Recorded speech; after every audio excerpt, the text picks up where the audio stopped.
এই যে অবস্থা, তোমরা দেখো একবার যে অবস্থা দেখো। এই যে গাড়ি আসছে,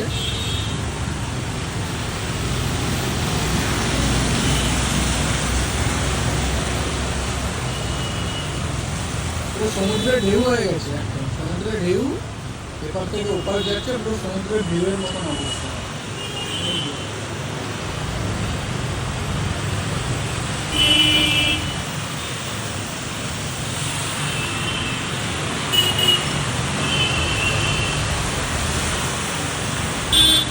লেক দিকে এই অবস্থা, দিকে যদি এই অবস্থা হতে পারে তাহলে বাকি জায়গাটা ভাবে যে কি অবস্থা হয়েছে আজকে আমাদের এই বৃষ্টিতে।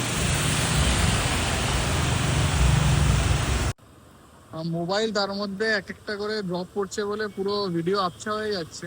তো আমি বলে বোঝাতে পারবো না যে কি জলের মধ্যে দিয়ে আমি গেছি। এত জল, এত জল, সে ভাবা যাচ্ছে না। আমি তাও এইটুকু ভিডিও করতে পারলাম, এটা আমি লেক ব্রিজের ওপরে। তো আমি এইটুকুই ভিডিও করতে পেরেছি আপাতত।